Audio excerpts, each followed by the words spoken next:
नमस्कार विद्यार्थी मित्रांनो, महाराष्ट्र अकॅडमीच्या ऑनलाईन प्लॅटफॉर्मवर सर्व विद्यार्थ्यांचं मनपूर्वक स्वागत आहे. तर बघा, अनेक विद्यार्थ्यांची मागणी होती अभ्यासाच्या प्लॅनिंगच्या संदर्भात. तलाठी लिपिकची जी गट क पूर्व परीक्षा आहे एमपीएससीची, याचा जो अभ्यासक्रम आहे याचे दिवस राहिलेत आता जवळपास 80 दिवस आहेत. आणि 80 दिवसामध्ये अभ्यासाचं प्लॅनिंग नियोजन कशा पद्धतीने असलं पाहिजे असा अनेक विद्यार्थ्यांच्या मनामध्ये प्रश्न आहे. दिवस कमी आहेत, जागा तर भरपूर आहेत आणि त्याच्यामध्ये मग प्लॅनिंग करताना कन्फ्युज होत आहे. कारण अनेक व्हिडिओ जे युट्यूबचे आहेत किंवा माहिती देणार आहेत किंवा टेलिग्राम आहे याच्यामध्ये मोठ्या मोठ्या पुस्तकाची लिस्ट दिलेली आहे. फक्त पुस्तकं वाचून तुम्हाला सर्वांना माहिती आणि पुन्हा पुन्हा सांगत असतो, फक्त पुस्तकं वाचून अभ्यास होत नाही, त्याला चांगल्या रिव्हिजन सुद्धा झाल्या पाहिजेत. फक्त वाचून तुम्ही खूप जास्त वाचलं तरी सुद्धा त्याचा काहीही फायदा नाही. आणि जे तुम्ही वाचलेलं आहे ते वाचलेलं तुम्ही जी परीक्षा देणार आहात त्या परीक्षेच्या सिलेबस नुसार तुम्ही वाचतात का, तो सिलेबस तुम्ही कव्हर करता का, कंप्लीट करता का, हे सुद्धा खूप महत्वाचं असतं, लक्षात घ्या मित्रांनो. त्याच्यामुळं कमीत कमी दिवस आहेत आणि कमी दिवसामध्ये तुम्हाला पूर्व परीक्षा पास व्हायची आहे. सर्वांचं टार्गेट जर असेल, मी सांगतोय तसा प्लॅन ऐका. आणि मी सांगतोय म्हणजे मी खूप काहीतरी भारी किंवा वेगळा प्लॅन सांगणार आहे असं बिलकुल नाही. तुम्हाला सुद्धा पटणार त्या गोष्टी. खरंच बाबा, असं जर नियोजन केलं तरच आपण योग्य पद्धतीने यशस्वी जे आहेत ते होऊ शकतो. एक एक मुद्दा कव्हर करणार आहे मी. पहिला मुद्दा बघा, अगोदर बघा, आपली याच्यासाठीच विजयपथ बॅच आपण सुरू केली आहे महाराष्ट्र अकॅडमीवर. गट क जे तलाठी लिपिक आरटीओ टॅक्स असिस्टंट क्लर्कच्या वेगवेगळे पोस्ट आहेत आणि याच्यात आणखी सुद्धा पोस्ट ऍड होणार आहेत. ही भरती मोठी असणार आहे. या सगळ्या पदाच्या पूर्व आणि मुख्य फक्त अतांत्रिक, कारण तांत्रिकची मुख्य वेगळी होणार आहे, म्हणजे आरटीओची वेगळी मुख्य होणार आहे, त्याची नाही. ज्या मग क्लर्क ते तलाठी आहे किंवा नगर परिषद जर ऍड केली, पुरवठा विभाग किंवा लिपिक संवर्गाची पदं, या सगळ्यासाठी जी मेन्स आहे ती मेन्स प्लस प्री याच्यासाठी आपण एमपीएससी विजयपथ बॅच ही महाराष्ट्र अकॅडमी ऍपवर लॉन्च केलेली आहे. तुम्हाला काही अडचण असेल तर याच्यावर कॉन्टॅक्ट नंबर विचारा, पण तुम्हाला बॅचचा नक्की फायदा होईल. बॅचचा सर्वांनी नक्की फायदा करून घ्या. ठीक आहे, पुढे जाऊया. त्याच पद्धतीने अजून एमपीएससीचा जो अभ्यासक्रम कमी दिवसात तुम्हाला कव्हर करायचा आहे त्यासाठी एमपीएससी पॅटर्न नुसार आपण तलाठी गाईड, हे फक्त नाव जर याचं तलाठी गाईड असलं तर तुमच्या गट क च्या सगळ्या पूर्व परीक्षा आणि मुख्यचा पेपर 2 मधला बहुतेक अभ्यासक्रम या ठोकळ्यामध्ये पूर्ण केलेला आहे. एमपीएससी पॅटर्न नुसार पूर्णपणे याच्यातला कंटेंट आहे. 2 दिवसामध्ये पुस्तक अवेलेबल होणार आहे. मार्केट मध्ये जाऊन तुम्ही बघा, उघडून बघा, आणि त्याच्यात जर वाटलं तुम्हाला किंवा खरंच एमपीएससी पॅटर्न नुसार आहे आणि आमचा फायदा होणार आहे तर नक्की या पुस्तकाचा तुम्हाला 100% फायदा होईल. आणखी पुढे जाऊन मी आणखी अशा पुस्तकाचा फायदा कसा होतो हे सुद्धा तुम्हाला मी सांगणार आहे. अभ्यासक्रमाचा पहिल्यांदा मुद्द्याकडे येऊया. आता महत्वाचे, आपण दिवस कमी आहेत आणि कमी दिवसामध्ये अभ्यासक्रमाचं प्रॉपर जर नियोजन करायचं आहे. आता आपण 80 दिवस धरले, आता मी जेव्हा व्हिडिओ घेतोय टाकतोय त्यावेळी साधारणतः 82-83 दिवस तुमच्याकडे आहेत अभ्यासाला. म्हणजे 80 दिवस जर धरले तर 80 दिवसामध्ये तुम्हाला प्री पास व्हायची आहे. अनेक विद्यार्थ्यांच्या मनामध्ये भीती अशी वाटते की 80 दिवसामध्ये होईल का. एकतर आम्ही अगोदर टीसीएस आयबीपीएस पॅटर्न नुसार किंवा दुसरा अभ्यास करत होतो आणि आता एमपीएससीचा अभ्यास करायचा आहे, कव्हर होईल का. 100% कव्हर होईल. फक्त अभ्यास करताना प्रॉपर नियोजनबद्ध अभ्यास करणं गरजेचं आहे. आता अभ्यासक्रमाचं ज्यावेळेस मी तुम्हाला नियोजन सांगत आहे त्यावेळेस एक गोष्ट कायम लक्षात ठेवा, अगोदरच पूर्व आणि मुख्य या दोन्ही परीक्षेचा जो सिलेबस आहे, अभ्यासक्रम आहे, हा अभ्यासक्रमाची प्रिंट तुमच्याकडे असणं गरजेचं आहे. तुम्ही म्हणतात मोबाईलमध्ये आहे, माझ्याकडे मोबाईलमध्ये असून फायदा नाही. प्रिंट तुमच्याकडे ठेवा. अभ्यासक्रमाची प्रिंट असल्याशिवाय एमपीएससीची कोणतीही परीक्षा सहजासहजी पास होत नाही. ही पूर्वची प्रिंट आहे, ही मुख्यची प्रिंट आहे. ह्या दोन्ही सुद्धा प्रिंट काढून ठेवा आणि याचा अभ्यासक्रम व्यवस्थित अनालिसिस करा अगोदर. याच्यामध्ये पूर्वला कोणते घटक दिलेले आहेत, मुख्यला त्यातले कोणते घटक आहेत, मुख्यला कोणते वेगळे घटक आहेत, हा पूर्ण याचा पीडीएफ जे आहे त्याची प्रिंट काढून तुमच्याकडे असणं गरजेचं आहे. आता अभ्यासक्रमाचं नियोजन करताना तुम्हाला मी सांगतो. आता बघा, अभ्यासक्रमाचं नियोजन करताना सर्वात महत्वाचा मुद्दा जी पूर्व परीक्षा आहे, या पूर्व परीक्षेच्या अभ्यासक्रमामध्ये साधारणतः तुमचं जीएस आहे. जीएस मध्ये तुम्हाला इतिहास आणि भूगोल,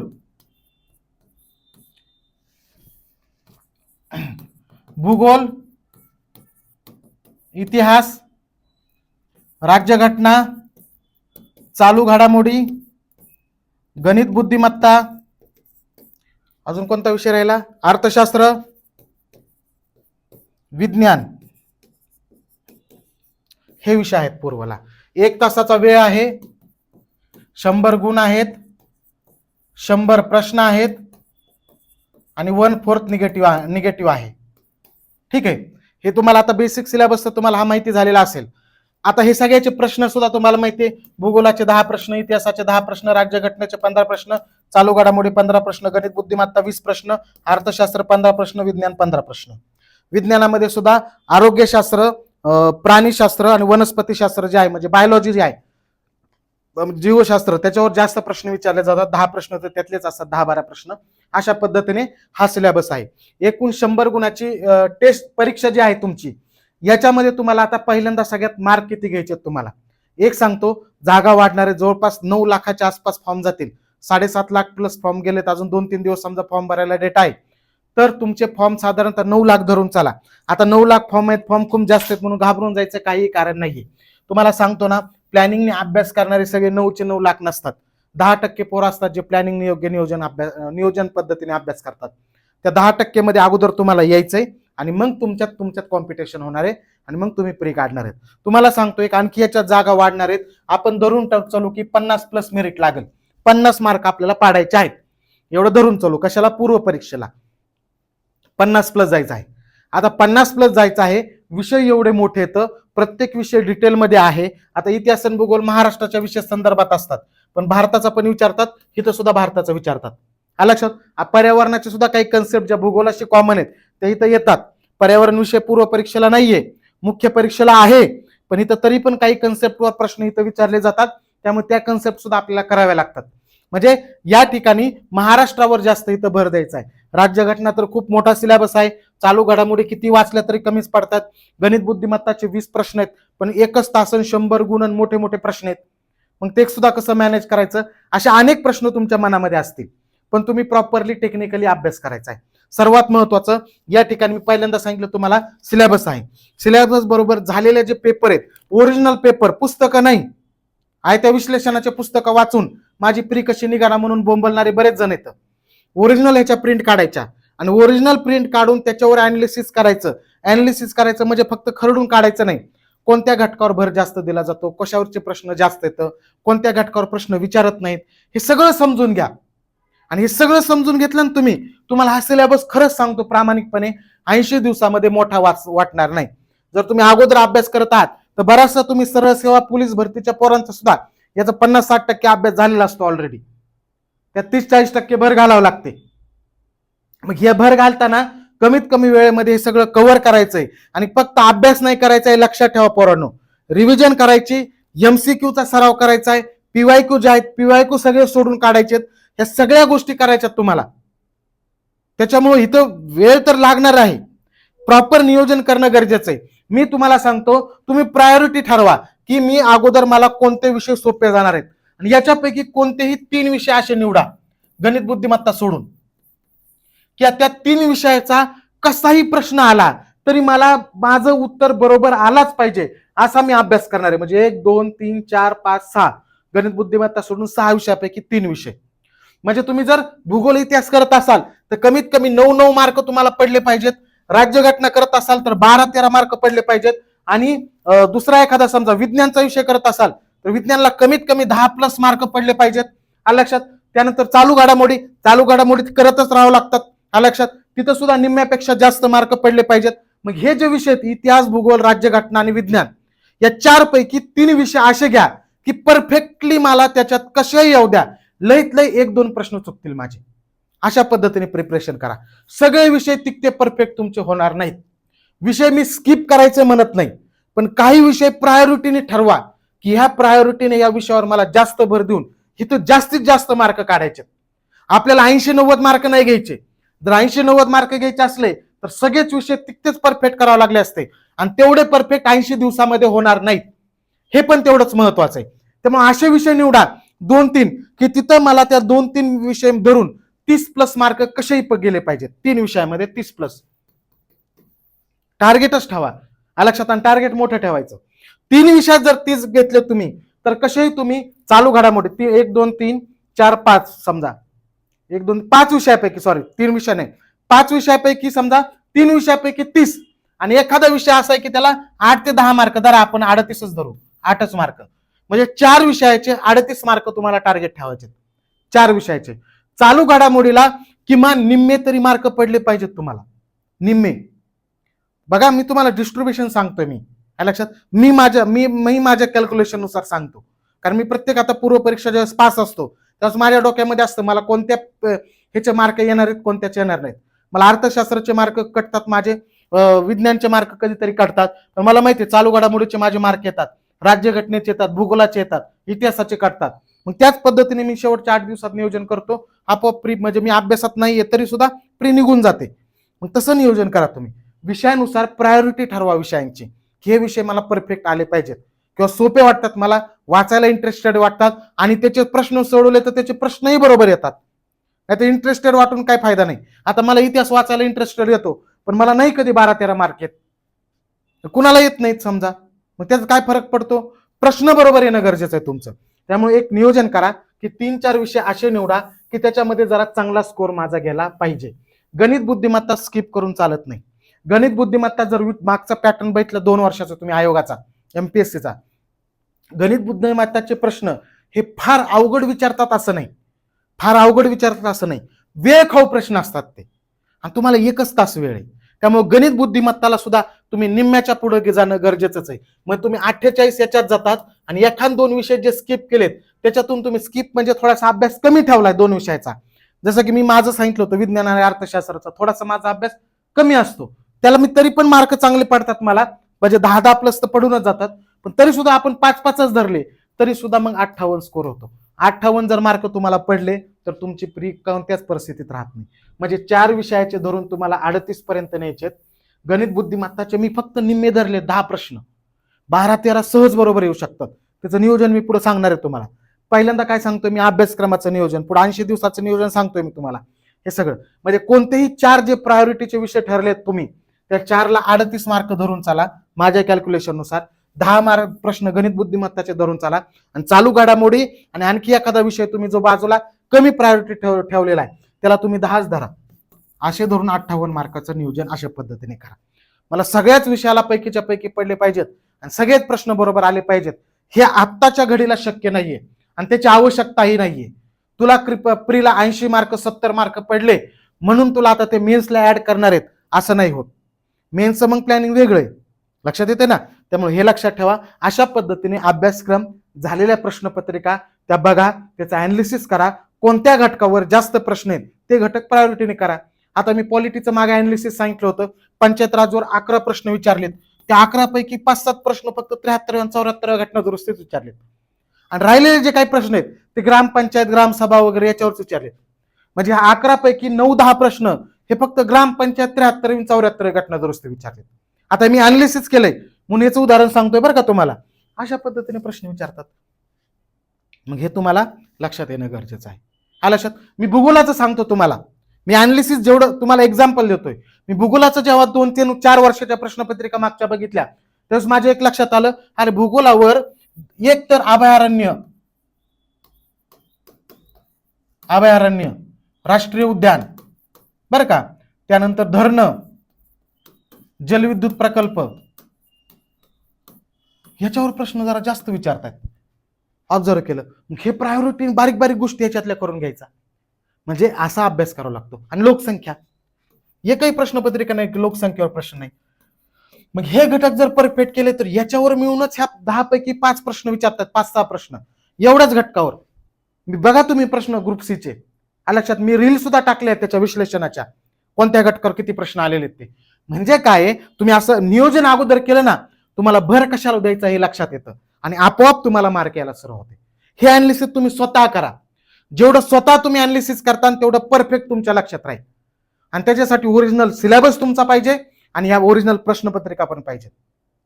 मग त्यावेळेस तुमच्या ह्या गोष्टी काय होणार आहेत, बरोबर येणार आहेत आणि तुमचं नियोजन योग्य पद्धतीने होणार आहे. अशा पद्धतीने मला वाटतं तुम्ही नियोजन केलं पाहिजे.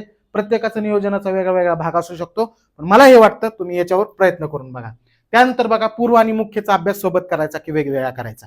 एक सांगतो तुम्हाला, मुख्य परीक्षेचा पेपर 1 जो आहे म्हणजे इंग्रजी व्याकरण आणि मराठी व्याकरण आणि शब्दार्थ आणि पॅसेज पण असतो.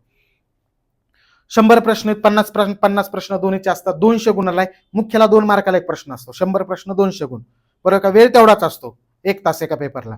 मग हा जो आहे मुख्यचा पेपर, इंग्लिश व्याकरण इंग्लिशची व्होकॅब्युलरी आणि मराठी व्याकरण, मराठीचे शब्दार्थ, हा सिलेबस मोठा आहे. आणि ह्यावेळेस प्री आणि मेन्स मध्ये खूप कमी दिवस कालावधी दिलेला आहे. त्यामुळे आत्ताची तयारी करणारे विद्यार्थी जे आहेत त्यांनी पूर्वच्या अभ्यासाबरोबरच रोज एखादा तास, 1 तास इंग्लिशला द्या, 1 तास मराठीला द्या, 1 ते 1.5 तास, आपण 1.5 तास धरून चालू, हा मेन्सला तुम्हाला काढून ठेवा लागणार आहे. हा पेपर 2 जो आहे ना जीएसचा, त्याच्यात जे वेगळे घटक आहेत म्हणजे पर्यावरण आहे, लोकसेवा हक्क अधिनियम आहे, माहिती अधिकार कायदा आहे, त्यानंतर तंत्रज्ञान आहे, जीपीएस वगैरे, हे सगळ्या गोष्टी आहेत, वेगळा घटक आहे. प्राकृतिक भूगोल जरा जास्त विचारतात, मग तो घटक जरी तुम्ही नंतर मेन्सला केला तरी चालेल, प्री पास झाला तर. पण ह्या वेळेस तुम्ही पूर्व सोबत तुम्हाला मेन्स इंग्लिश मराठी करावं लागणार आहे. एक तर तुम्ही लेक्चर बघा दररोज, एखादं तुम्ही जर बॅच आपली जर समजा विजयपथ बॅच तुम्ही घेतलेली तर त्या विजयपथ बॅच मधलं लेक्चर बघा, ठीक आहे ना, आणि लेक्चर बघून कव्हर करा, असंही करू शकता तुम्ही. लक्षात समजलं? त्यामुळे 1.5 तास हा वेळ काढून ठेवा इंग्रजी आणि मराठीसाठी. समजा आज तुम्ही इंग्लिश केलं, समजा तुमच्यापैकी अनेक जणांचं मराठी झालेलं अगोदर परफेक्ट, इंग्लिश दररोज करा. आणि इंग्लिश आणि मराठी दोन्ही परफेक्ट नाही, अल्टरनेट दिवस तरी 1.5 तास दररोज करत चला. प्री पण महत्वाची, मी म्हणलो असो की 3 तास त्याला द्या, पण 3 तास बी खूप जास्त होतील. 2 तास दिले तर खूपच बेस्ट आहे, पण तुमचा मग अभ्यासाचा टाइम सुद्धा वाढवला पाहिजे तुम्ही. 10 तास तरी मिनिमम अभ्यासाचा वेळ झाला पाहिजे, लेक्चर विथ सगळं प्रॉपर, मिनिमम 10 ते 12 तास. एवढं जर नियोजन तुमचं होत असेल तर मग तुम्ही 2 तास द्या, पण जेवढा जास्त वेळ तुम्ही देणार आहेत आणि जेवढा काय होईल तुम्हाला अजून हे कशावर डिपेंड आहे माहिती का, वेळ किती द्यायचा मेन्सचा, पूर्वचा अभ्यास किती झाला तुमचा याच्यावर पण डिपेंड आहे. निवळच पूर्वला 0 असला तर हे देऊ नये करू नये फायदा नाही ना. पण अगोदर मी अभ्यास केलेला आहे, बऱ्याचशा 2-3 विषय तरी माझ्या कन्सेप्ट बऱ्याचशा क्लिअर येतात, 50-60% तरी क्लिअर आहेत, त्यावेळेस असा वेळ द्या. कारण यावेळेस प्री पास होणाऱ्या मुलांची संख्या भरपूर असणार आहे. म्हणजे प्री पास होणाऱ्या मुलांची संख्या भरपूर आहे ना, तर मग त्यावेळेस आपण बसलो तर त्या 2 महिन्यामध्ये म्हणजे 25 ऑक्टोबरला पूर्व आहे आणि 27 डिसेंबरला लगेच मुख्य, म्हणजे 60च दिवस, 2च महिने येतं, आणि ते 2 महिने खूप कमी पडतात. ते 2 महिने तर रिव्हिजनलाच पाहिजे तुमच्या इंग्लिशच्या आणि मराठीच्या, आणि त्याच्या प्रॅक्टिस करायला PYQ असेल किंवा टेस्ट असतील त्याच्यासाठी. त्यामुळे अगोदर तुम्ही सिलेबस कव्हर करणं गरजेचं आहे, किंवा तुमचा इंग्लिशचा तरी कव्हर झाला पाहिजे, मराठी तरी तुम्ही करू शकता. पण त्याच्यामुळं तुम्हाला ह्यावेळेस पूर्व सोबतच मुख्यचा सुद्धा आणि विशेषतः पेपर 1चा काही अभ्यास यावेळेस करावा लागणार आहे. 3-4 महिने मेन्सला मध्ये वेळ असता तर मी म्हटलं असतो अगोदर प्री काढा, प्री काढल्याशिवाय मेन्सला जाणार नसला तर मग मेन्सचा अभ्यास करून काय फायदा आहे. पण यावेळेस तसं नाही, जाणार आहेत का नाही ते तुमच्या अभ्यासावर, पुढच्या 80 दिवसाच्या प्रवासावर डिपेंड आहे. पण तरी सध्या मात्र तुम्ही काय करणं गरजेचं आहे, मेन्सचा थोडा थोडा अभ्यास हा कव्हर करणं गरजेचं आहे, कारण पुढच्या 2 महिन्यामध्ये मेन्सचा संपूर्ण अभ्यास कव्हर होणार नाही. आणि खरी मेन्सच असते, प्रीवर तुम्हाला कोणी नोकरी देत नाही, लक्षात. त्याच्यामुळे एक लक्षात ठेवा, त्याचा थोडा थोडा अभ्यास कव्हर करणं गरजेचं आहे, ते प्रायोरिटीने करा. त्यानंतरचं बघा मुद्दा, कमी वेळेत पूर्व पास कसे होणार. आता अनेक जण म्हणतात की ह्याच्यासाठी हे पुस्तक वापरा, त्याच्यासाठी ते पुस्तक वापरा. अरे वर्षभर जर अभ्यास करायचा असेल ना तर प्रत्येकाचं वेगवेगळं पुस्तक, प्रत्येकाच्या प्रश्नांचं वेगवेगळं पुस्तक, मग 10-15 पुस्तकं, अशा पद्धतीने केलं तर हरकत नाही. पण सध्या कमीत कमी वेळेमध्ये जास्तीत जास्त अभ्यास करायचा आहे तुम्हाला, त्यासाठीच आपण हे पुस्तक आणलेलं आहे. तुम्ही एकदम, मी त्यामुळेच म्हणलं मार्केटमध्ये जाऊन बघा, याच्यामध्ये तुमचा जीएसचा प्रीचा सगळा फक्त म्हणजे गणित बुद्धिमत्ता वेगळं करावं लागेल, आणि चालू घडामोडी पण ह्याच्यात दिल्यात. पण तुम्हाला वाटलं तर आणखी ऍडव्हान्स मध्ये करायचं असेल तर करू शकता तुम्ही. जीएसचा मी गॅरंटी सांगतो तुम्हाला, एवढा केलं नाही याच्यातला तुमचा प्री पुरता अभ्यास, प्री पास होण्याचा सरळ सरळ अभ्यास कव्हर होणार आहे, सरळ सरळ. हे पुस्तक आणि गणित बुद्धिमत्ता जर केलं तर, गणित बुद्धिमत्तासाठी वेगळं केलं तर. त्यामुळे हे पुस्तक मार्केटमध्ये आपलं आलेलं आहे, 2 दिवसात येईल आता, महाराष्ट्र पब्लिकेशनचं MPSC पॅटर्नचं तलाठी गाईड, ह्याचा 100% फायदा होणार आहे. तुम्ही 10 पुस्तकं वेगवेगळे वाचूस तर, 4 पुस्तक वेगवेगळे वाचूस तर यालाच पुन्हा पुन्हा रिव्हिजन द्या. खूप हे मेहनत घेऊन पॅटर्नचा सिलेबस, पॅटर्न, मागच्या आलेले PYQ, या सगळ्याची मदत घेऊन आपण याचा कंटेंट सगळा बनवलेला आहे. अतिशय डिटेलमध्ये, सुटसुटीत, साध्या सोप्या सरळ भाषेमध्ये आहे. त्याच्यामुळे कमी पुस्तकामध्ये आता प्रोडक्टिव्ह स्टडी करा. मेन्सला मी सांगेल तुम्हाला अजून की बाबा एवढं भागणार नाही, अजून ऍडव्हान्स गोष्टी कराव्या लागतील, तिथं ठीक आहे. पण सध्या प्री प्रायोरिटीने आपली निघणं गरजेचं आहे. त्यामुळे प्रीसाठी डिटेल अभ्यासक्रम दिलेला आहे. स्टेट बोर्डच्या सुद्धा संकल्पना, सराव प्रश्नसंच सुद्धा तुम्हाला या पुस्तकामध्ये उपलब्ध आहे. सगळे विषय प्रीचे कव्हर केले तर 100% तुम्हाला त्याचा फायदा होईल. बरं, ते सांगतोय तुम्हाला, म्हणजे कमी वेळेत जर प्री काढायची तुम्हाला तर वेळ कमी आहे, आणि कमी वेळेत काढण्यासाठी तुम्हाला काय करावं लागणार आहे की अशा प्रकारचंच पुस्तक. कारण फक्त मी पहिल्यापासून सांगतोय, वाचून फायदा नाही, रिव्हिजन झाली पाहिजे आणि त्याच्यावरचे PYQ सुद्धा सोडवले पाहिजेत. तुम्ही 2-3 रिव्हिजन झाल्या पाहिजेत तुमच्या पेपर होईपर्यंत एका एका विषयाला. आणि त्याचे PYQ सगळे आलेले मागचे कंबाईनच्या मागच्या 5-6 वर्षाचे सगळे PYQ डायरेक्ट तो कुठे दिसला ना प्रश्न, अरे हा कुठेतरी विचारलेला आहे ग्रुप बी किंवा सी ला, लगेच सुचलं पाहिजे तुम्हाला. एवढे PYQ वर तुमची कमांड पाहिजे. या गोष्टी करताना मग वेळ कमी आहे आणि कमी वेळ जास्तीत जास्त काढायचा असेल तर त्याच्यासाठीच आपण हे प्रोडक्टिव्ह पुस्तक बनवलेलं आहे. 100% तुम्हाला त्याचा फायदा होणार आहे. एवढं सांगतो मात्र की प्रत्येक विषयाचं वेगळं पुस्तक घेतलं तर खूप फायदाच असतो, पण सध्या तुमच्याकडे तेवढा वेळ अवेलेबल आहे का? तुम्ही सगळे पुस्तकं वाचणार आहात का? 80 दिवसाचा वेळ आहे, 3 महिने सुद्धा नाही येतं. महिनाभर तू एक महिना पुस्तक एक वाचायला लागला, 7-8 महिने तर तुझं ते सगळे पुस्तकं संपवण्यातच जाईल. मग कसं होणार? त्यामुळे सध्या शेवटच्या टप्प्यामध्ये थोडासा प्रोडक्टिव्ह अभ्यास करणं तुमच्यासाठी खूप गरजेचं आहे. कोणत्या विषयावर जास्त भर द्यायचा? मी माझं उदाहरण सांगितलं होतं. राज्यघटना जर तुम्ही वाचली, संविधान, तर तिथं मार्क जास्त येण्याची पॉसिबिलिटी असते. त्यामुळे राज्यघटनेवर हा विषय तर स्किप करण्यासारखाच नाही. एक तर वाचायला इंटरेस्टेड असतो, जे वाचलंय त्याच्यातले प्रश्न सुद्धा येतात आणि प्लस मध्ये अभ्यास करायला बोरही होत नाही. आवा की सवा काही प्रश्न विचारत नाहीत. जसं की इतिहासाचं उदाहरण दिलं, कधी कधी इतिहास सोपे विचारतात, कधी कधी एवढे प्रश्न अवघड विचारतात की समजतच नाही की हा कुठून प्रश्न काढलाय म्हणून. तसं राज्यघटनेत शक्यतो होत नाही. त्यामुळे राज्यघटनेला प्रायोरिटी द्या. भूगोल सुद्धा विषय 10 प्रश्न असतात, तिथं तुम्ही चांगले मार्क घेऊ शकता. मी सांगितलं ना पहिल्या 4 विषयामध्ये कोणते घ्यायचे ते. सायन्स बॅकग्राऊंडचे जे विद्यार्थी तर की 12वी पर्यंत मी नीटची तयारी केली, चांगला अभ्यास केलाय, त्यांनी विज्ञान प्रायोरिटीवर ठेवा. आणि जे आर्ट बॅकग्राऊंड मध्ये येतात त्याने विज्ञानला थोडं मागं ठेवून दुसरा एखादा विषय, अर्थशास्त्र आहे किंवा हे आहे, अर्थशास्त्र आहे, इतिहास आहे, हे विषय प्रायोरिटीवर घ्या. चालू घडामोडी आहेत हे प्रायोरिटीवर घ्या. म्हणजे कोणत्या विषयावर भर द्यायचा, हे विषय तर सगळ्यांनी प्रायोरिटीने भर द्या. हे जे 25 प्रश्न असतात, ह्या 25 पैकी 22 प्रश्नापर्यंत सुद्धा मार्क तुम्ही प्रॉपर मेहनत घेतली तर तुम्हाला पडू शकतात. बरोबर आहे का? इथं मी तिथंच अर्थशास्त्र आणि इतिहासाचं कॉम्बिनेशन केलं आणि दोन्हीपैकी दोन्ही अर्थशास्त्र 30 प्रश्न दोन्ही मिळून त्याच्यापैकी 27-28 पडू शकतात असं कधीच म्हणू शकत नाही. तेवढे नाहीत पडत तिथं, इथं पडतात. चालू घडामोडी ज्यांनी वर्षभर किंवा परफेक्टली केल्या, सारखं सारखं वाचतात, काही काही जणांना चालू घडामोडी वाचण्यात इंटरेस्ट असतो, त्यामुळे ते त्यांनाही सोपं जातं. पण एक लक्षात ठेवा, अनेक पोर असे आहेत की सकाळी उठलं की पेपर घेतात मग 2-3 तास पेपर वाचतात, त्याच्यातून चालू घडामोडी त्याच्या नोट्स. बिलकुल तसं करू नका, तेवढा वेळ नाही. 3-3 महिन्याचं कोणत्याही प्रकाशनाचं पुस्तक तुम्हाला जे वाचायला सोपं जातंय ते तिमाही असे वर्षाचे 4 पुस्तकं किमान ठेवा. 1.5 वर्षाच्या चालू घडामोडी पाहिजेत, पण वर्षाच्या तर वाचा. ह्या वर्षाच्या चालू घडामोडी तुम्ही करणं गरजेचं आहे. तेवढंच वाचा, कारण होणार नाही रे एवढं, होणार नाही एवढं. मस्त मला वाटतं की तुम्ही 2 वर्षाचे सगळे पुस्तक वाचावत, सगळ्या चालू घडामोडी वाचावत, सगळं करावं. सांगायला मला काय जातंय, मेहनत तुम्हाला करायची, माझ्या घरचं काय जाणार आहे, पण तेवढं होणार नाही. जेवढं कमीत कमी याच्यामध्ये जास्तीत जास्त गोष्टी होतील त्या करा. आणि त्यामुळेच मी तुम्हाला अगोदर सांगितलं, प्रश्नपत्रिका, सिलेबस, कोणत्या घटकावर भर देतात, प्रत्येक विषयाचं तुम्ही बाजूला काढा. स्वतः लिहा तुम्ही, हे विषयावर ह्याच्या टॉपिकवर जास्त प्रश्न आहेत, या टॉपिकवर जास्त आहेत, मग हा करायचा आहे. स्वतः लिहा आणि स्वतः या गोष्टी करा. आपोआप तुम्ही ज्या टॉपिकवर जास्त प्रश्न विचारतात, अभ्यास करताना त्याच टॉपिकवर जास्त भर देताल आणि त्याचा 100% तुम्हाला येणाऱ्या परीक्षेमध्ये फायदा होणार आहे. ह्या अशा पद्धतीने नियोजन करा. गणित बुद्धिमत्ता स्किप करून चालत नाही. गणित बुद्धिमत्ता करा. गणित बुद्धिमत्ताचे 20 प्रश्न स्किप केले, कॉम्पिटिशन मधून बाहेर फेकला जातात तुम्ही. आणि प्लस मध्ये अजून 1 तासात 100 प्रश्न सोडवण्याची प्रॅक्टिस करा विथ 20 गणित बुद्धिमत्ताचे प्रश्न. हे सगळ्यात मेन आहे. किती करा, नाही मला सगळं येत होतं पण टाइम पुरला नाही, काय फायदा तुझं येऊन? त्या 1 तासामध्ये कव्हर झाला पाहिजे. ओरिजिनल प्रश्नपत्रिका सोडवण्याची प्रॅक्टिस करा. टेस्ट जर तुमच्याकडे नसतील तर चलत टेस्टच्या प्रिंट काढा, झेरॉक्स काढा. खाजगी क्लासेसच्या टेस्ट असतात त्या, आणि त्याच्यातून करा. आपले विजयपथ बॅच आहे, त्याच्यात 50 टेस्ट आपण फ्री देणार आहे, आठवड्याला 2 टेस्ट. त्याच्या झेरॉक्स आणि त्याच्या झेरॉक्स सुद्धा काढता येणार तुम्हाला. त्या झेरॉक्स काढा, त्या सोडवा प्रश्न 1 तासात. एक पूर्ण एक लक्षात ठेवा, तुम्ही आता 1 तासात 100 प्रश्न आहेत समजा. हे जे 100 प्रश्न आहेत, हे 100 प्रश्न आहेत तुमचे, 100चे 100 सोडून नका का होईना. कुणाचे 90 होतील, 92 होतील, 85 होतील, 87 होतील.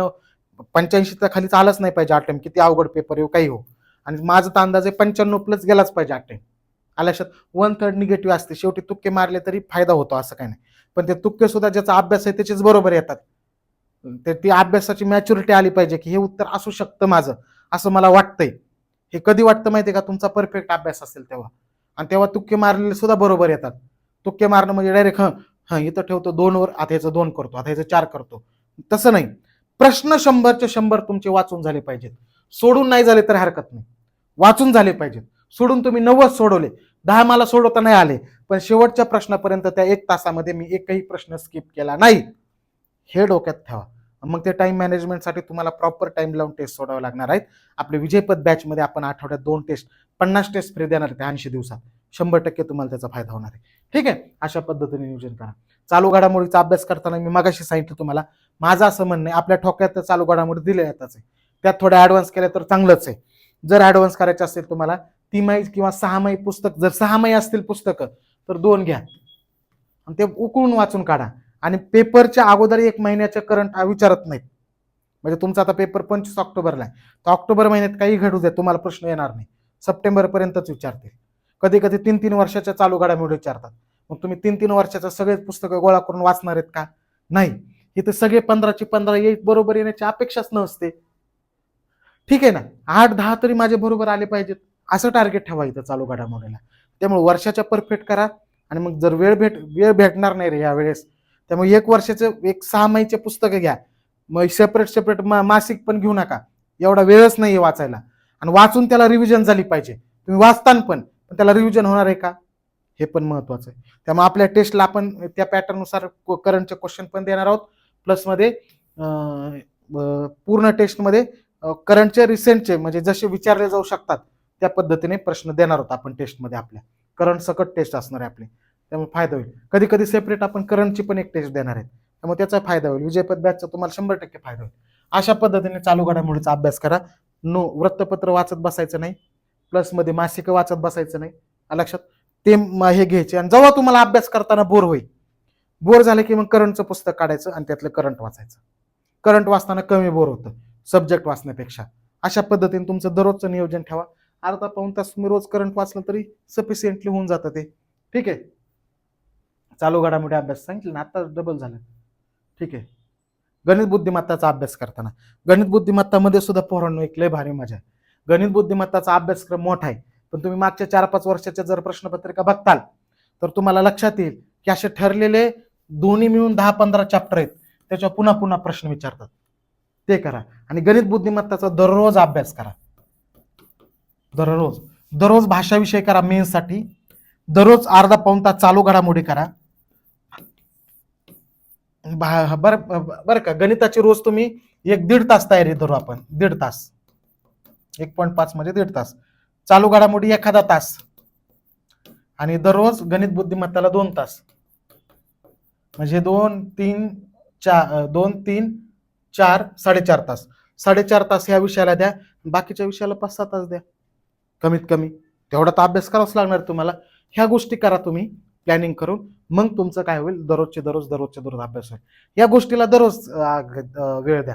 बाकीचे विषय ठीक आहे, मी आज राज्यघटना वाचतोय किंवा ह्याचे एखाद्याचे इतिहासाचे प्रश्न सोडवणारे, राज्यघटनेचा सिलेबस कव्हर करणारे, किंवा मी राज्यघटना पहिल्यांदा वाचणारे, भूगोलाला रिव्हिजन देणारे, असं तुम्ही तिथं डिस्ट्रीब्युशन करू शकता. किंवा दिवसभर एक विषय वाचू शकता तुम्ही. कोणत्या कम्फर्ट कशात वाटतो तुम्हाला त्या पद्धतीने तिचं नियोजन करा. पण इथं हा वेळ दररोजचे दररोज देत चला. गणित बुद्धिमत्तालाही दररोज देत जाऊ वेळ. काही करा, MCQ सोडवा, त्याचे काही थेरी असेल तर थेरीच्या आधारावर प्रश्न सोडवा, काही करा, पण त्याची प्रॅक्टिस 2 तास करत चला. मार्क येतील तुम्हाला चांगले, हे एक महत्वाचं आहे. रिव्हिजनची योग्य पद्धत तुम्हाला सांगतो. स्वतः तुम्ही काय करायचं, वाचायचं, त्याच्यावरचे MCQ बघायचे, MCQ सोडवायचे. आणि MCQ सोडून समजा जर तुम्ही खूप दिवसापासून अभ्यास करताय तर हे ठोकळा घ्या आणि ठोकळ्यातून रिव्हिजन करा. एक तर ठोकळ्यातून करा, किंवा मग तुम्ही जे वाचलेले ते अंडरलाईन केलेल्या गोष्टी असतात ना त्या. पण रिव्हिजनला पर्याय नाही. तुम्ही फक्त वाचून कधीही पूर्व परीक्षा पास होऊ शकत नाहीत, कमी मेरिट लागलं तरी. आता एकदा 19 मेरिट लागलं होतं, तसं मेरिट आता लागायचे दिवस निघून गेले. कॉम्पिटिशन खूप वाढतंय, त्यामुळे तुम्हाला काय करावं लागेल, रिव्हिजन करावे लागेल. 3 रिव्हिजन पडल्या पाहिजेत एकदा सगळा सिलेबस वाचून.